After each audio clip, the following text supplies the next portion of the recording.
अन्नदाता। पग पग पर है संग तुम्हारे अन्नदाता। लहू किसानों का बन के पसीना सींचता है धरती का सीना।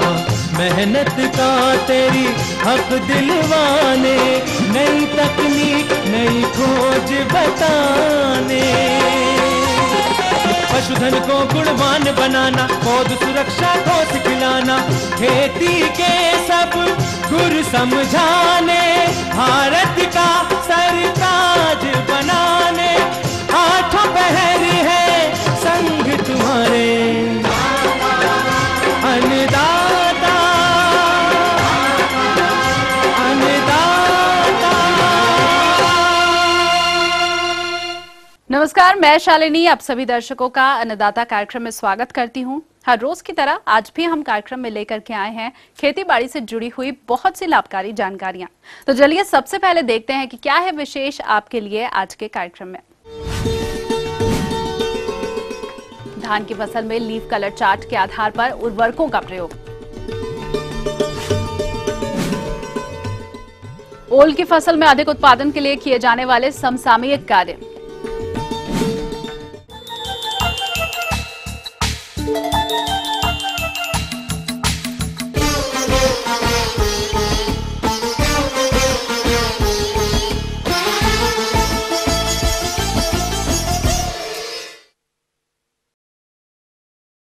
किसान भाइयों, खरीफ मौसम की प्रमुख धान की फसल है और अच्छी वृद्धि और विकास के लिए इसमें मुख्य रूप से जल और उर्वरक को सही समय से, सही तरीके से और सही मात्रा में प्रयोग में लाया जाए, तभी धान की फसल से हम अच्छी उपज की प्राप्ति कर सकते हैं। अतः धान की खड़ी फसल में नाइट्रोजन का प्रयोग कब और कैसे करें, इस विषय पर जानकारी दे रहे हैं एक विषय विशेषज्ञ डॉक्टर NK झा। अब प्रश्न यह उठता है कि धान की फसल जिसमें कि नाइट्रोजन काफी मात्रा में प्रयोग किया जाता है, तो उसका हम प्रयोग कब करें। धान का फसल भी यदि उसको जब जब भूख लगे नाइट्रोजन की सिर्फ उसी समय दिया जाए तो कम उर्वरक की मात्रा में उसका ज्यादा फायदा लिया जा सकता है।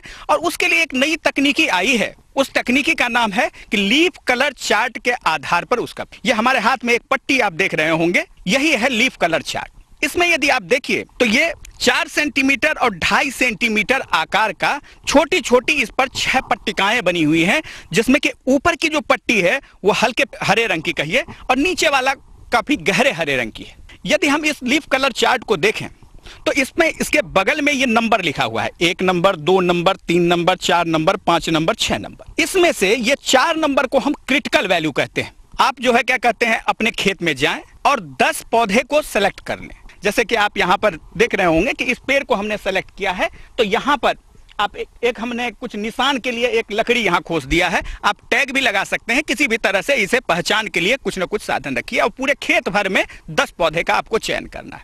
उसके बाद जा करके इस पौधे की पत्ती से आप इसका मिलान करेंगे। तो यदि हम देखते हैं तो इस पत्ती को यदि आप देखिए तो ये जो जिससे मिल रहा है इसके नीचे 3 नंबर लिखा हुआ है, यानी इस 3 नंबर वाले से मिल रहा है जो कि 4 नंबर के ऊपर है।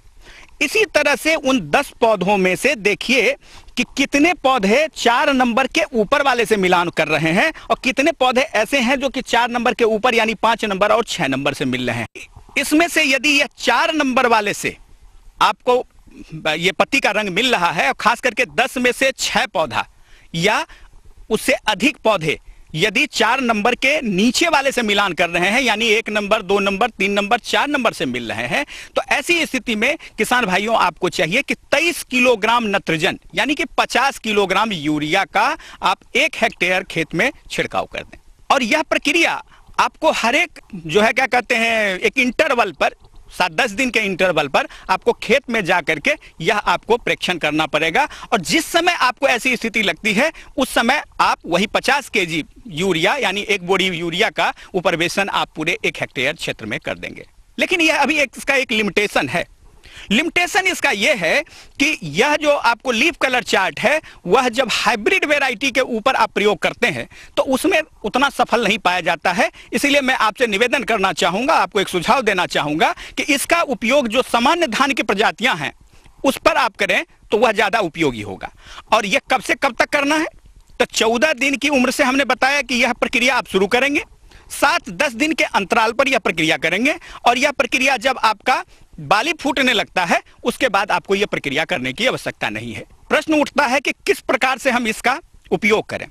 तो आप सुबह में 8 से 10 का समय या 2 से 4 का समय यह उचित समय होता है। इस समय जब भी आप यह लेने लगते हैं या मिलान करने लगते हैं तो इस प्रकार से खड़े हों कि सूर्य आपके पीठ की तरफ रहे और आप उसके आगे रहें, यानी कि आपके शरीर की छाया आपके पेड़ पर पड़ती रहे। और इस प्रकार से यदि आप करते हैं तब जब यह आप जो नमूना लेंगे वह बिल्कुल नमूना आपका सही रहेगा, वह मिलान आपका सही।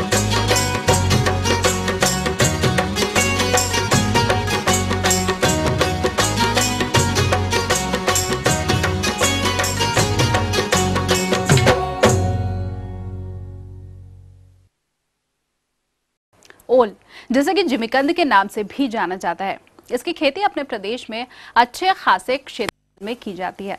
वर्तमान में यह फसल बढ़वार की अवस्था में है और इसकी फसल से अच्छा उत्पादन लेने के लिए कुछ समसामयिक कार्यों को किया जाना आवश्यक है, जिस पर जानकारी देने के लिए हमारे बीच हैं त्रिहुत कृषि महाविद्यालय के डॉक्टर रामाशंकर। क्योंकि ये 8 से 9 महीना का फसल है, लेकिन खेत में करीब करीब 6 महीने तक ही रहता है। तो सबसे पहले ये देखना है कि खरपतवार नहीं रहे। अगर खरपतवार रहेगा तो वो पोषक तत्व का शोषण कर लेगा, जिससे जो हमारा मेन पौधा है ओल उसको नहीं मिलेगा और इस हिसाब से उपज कम हो जाएगा। तो अभी जैसे पहले 30 दिन में किए अब खरपतवार नियंत्रण, तो दूसरी बार 60 दिन में और तीसरी बार 3 बार करना पड़ता है। इसमें 90 दिन पे करते हैं। इसके अलावा जो खरपतवार है वो बहुत सारा बीमारियों का घर भी है।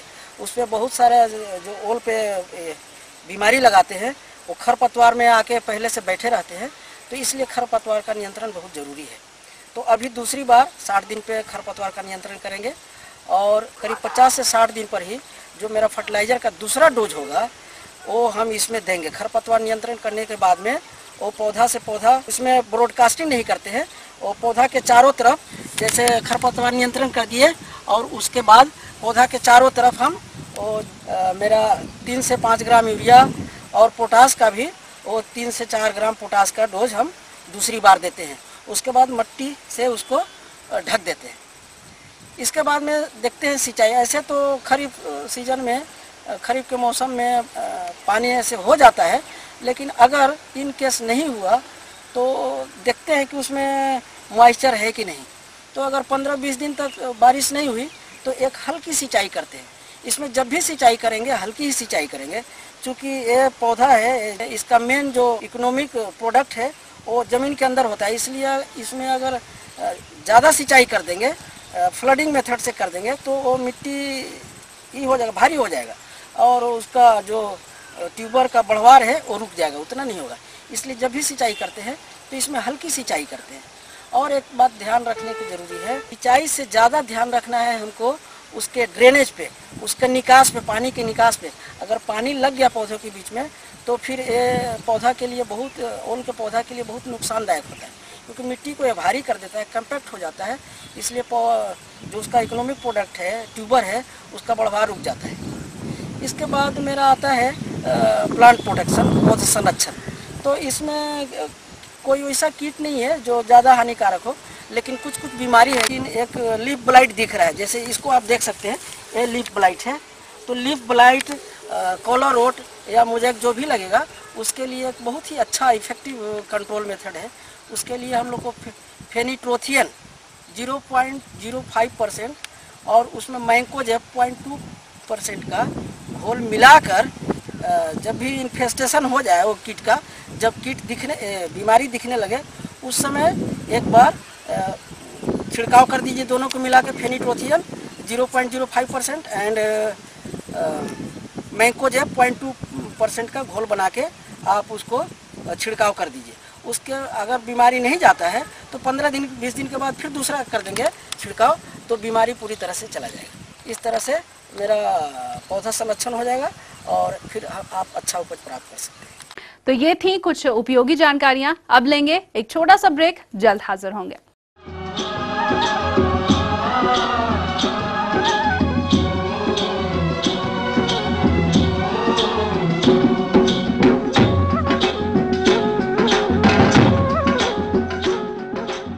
ब्रेक के बाद एक बार फिर से आप सभी दर्शकों का अन्नदाता कार्यक्रम में स्वागत है। बढ़ते हैं अगली प्रस्तुति की ओर।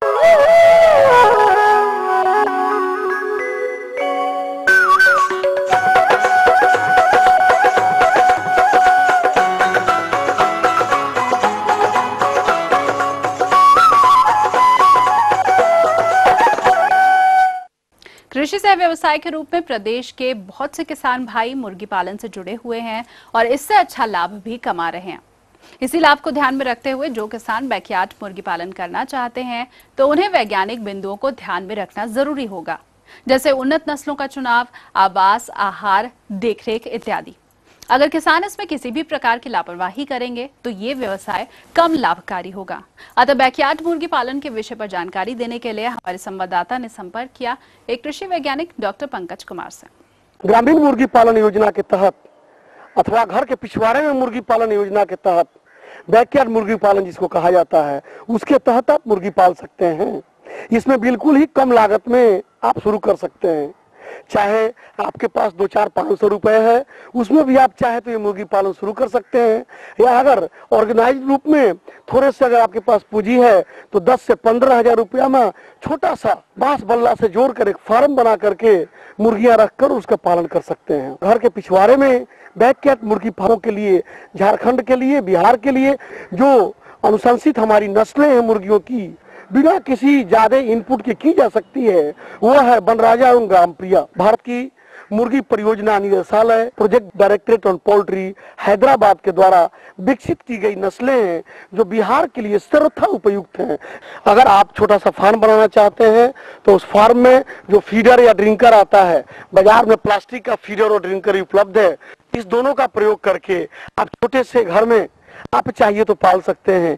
एक मुर्गी के लिए 1 वर्ग फीट स्थान की आवश्यकता पड़ती है।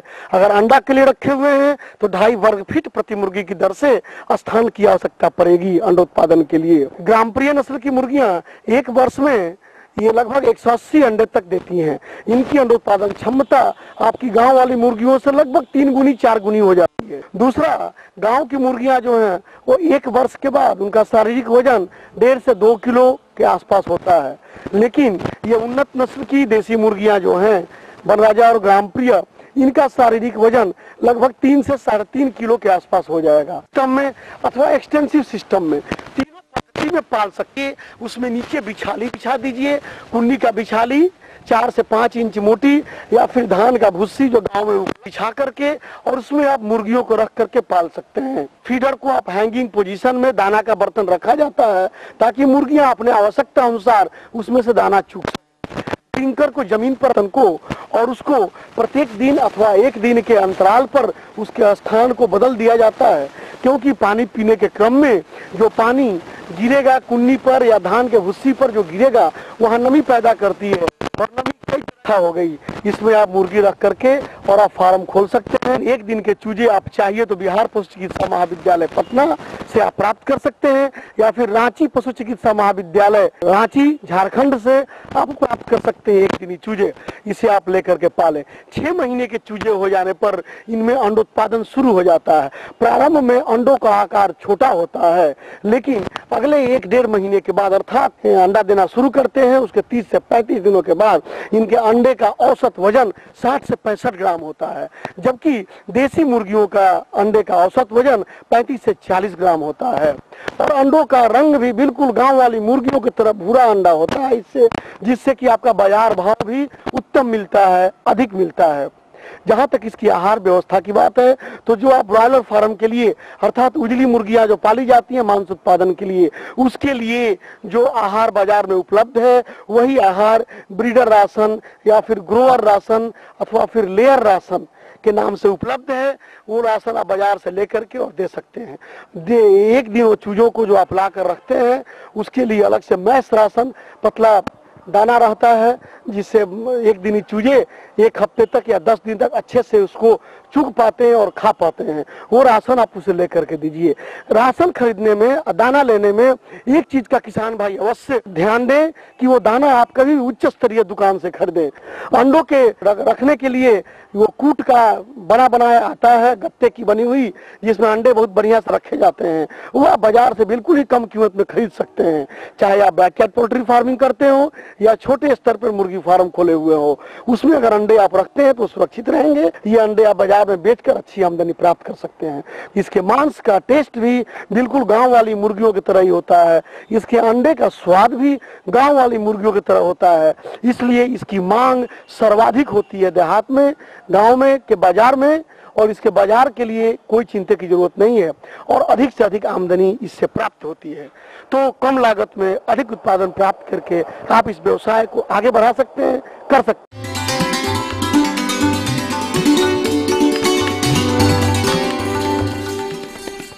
अन्नदाता हेल्पलाइन निःशुल्क फोन संपर्क सेवा के माध्यम से आपके द्वारा पूछे गए प्रश्नों में से एक या फिर दो महत्वपूर्ण प्रश्नों को हम अपने कार्यक्रम में शामिल करते हैं और इसी के तहत आज का चयनित प्रश्न और उसका जवाब इस प्रकार है। निःशुल्क अन्नदाता हेल्पलाइन में आज हमने जिस प्रश्न को शामिल किया है उसे पूछा है बक्सर बिहार के प्रदीप सिन्हा ने। आपने सूखे फूलों से नए उत्पाद बनाने की तकनीक पर जानकारी चाहिए है, तो इसके लिए देखिए कार्यक्रम का यह अंश। फूलों को सुखाने के लिए बहुत सारी व्यावसायिक फसलें हैं, जैसे paper flower, bracteantha, statice, lagurus, briza, bromus, hydrangea इत्यादि। ये सारी वही फसलें हैं जिन्हें हम आपने देखा विभिन्न प्रकार के उत्पादों में हम प्रयोग कर रहे हैं। इन्हें आप सीधा भी इस्तेमाल कर सकते हैं और विभिन्न तरह से रंग प्रदान करके भी इस्तेमाल कर सकते हैं।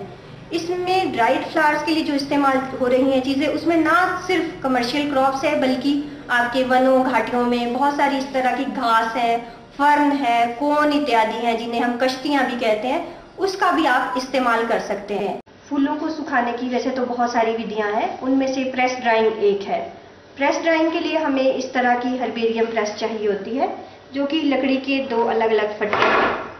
प्रेस ड्राइंग के लिए जो भी आपको फूल या पत्ते सुखाने हैं, पहले उन्हें इस तरह से अच्छी तरह से ब्लॉटिंग शीट पे डाल देते हैं, फिर इसे हर्बेरियम प्रेस पर रखते हैं।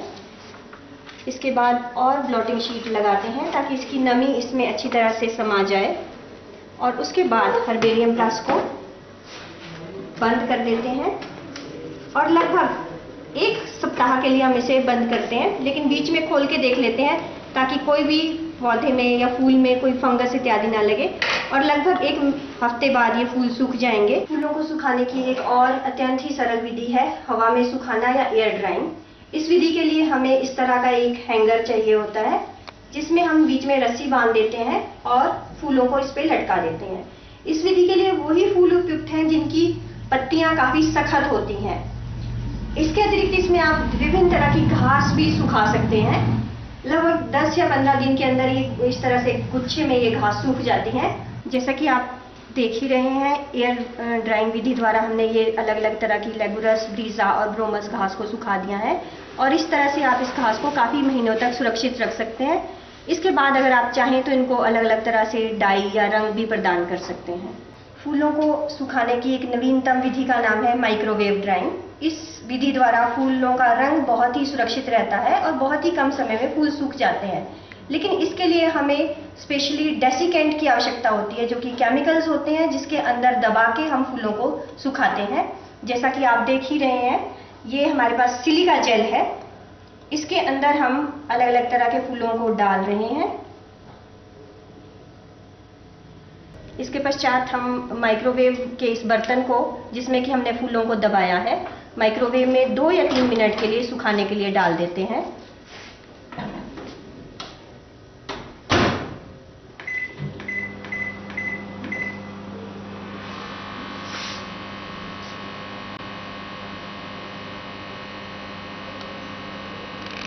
दो 3 मिनट के बाद जैसे ही माइक्रोवेव में ये इसका समय पूरा हो जाता है, हम इस ट्रे को या बर्तन को बाहर निकाल देते हैं।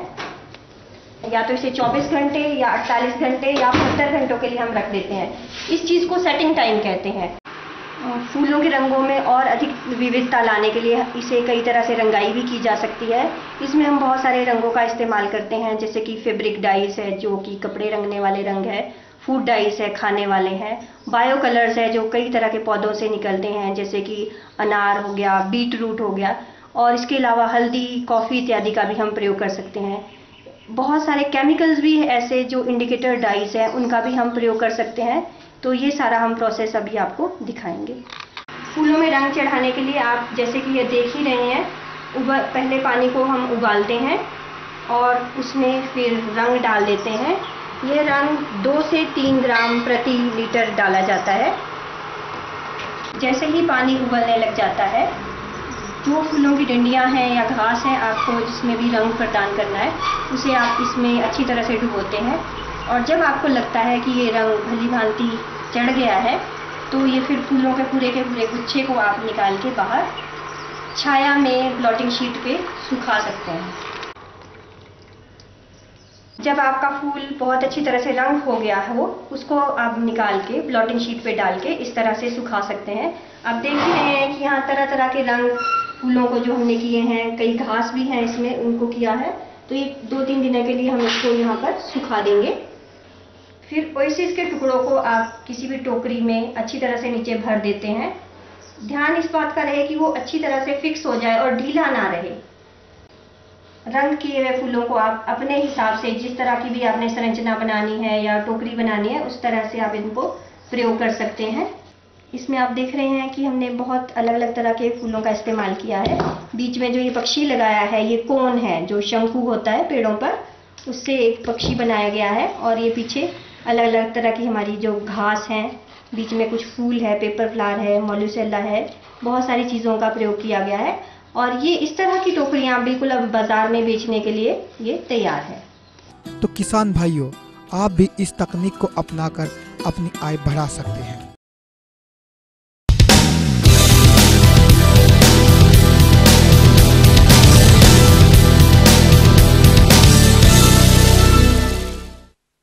राज्य की विभिन्न मंडियों में कृषि उत्पादों के चढ़ते उतरते बाजार भाव की संक्षिप्त जानकारी इस प्रकार है।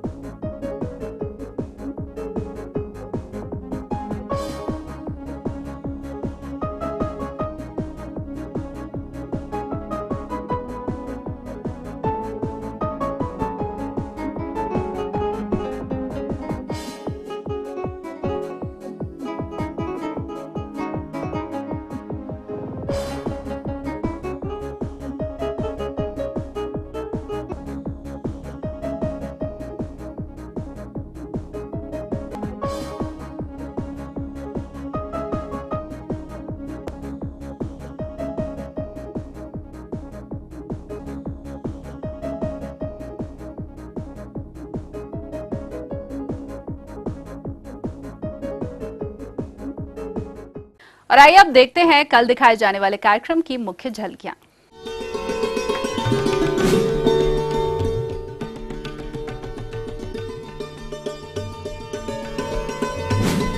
हम ये उम्मीद करते हैं कि आज का कार्यक्रम आप सभी दर्शकों के लिए उपयोगी रहा होगा। किसान भाइयों, अन्नदाता आपकी सेवा के लिए संकल्परत है। कृषि संबंधित समस्या और सुझावों के लिए आप हमें इस पते पर संपर्क कर सकते हैं।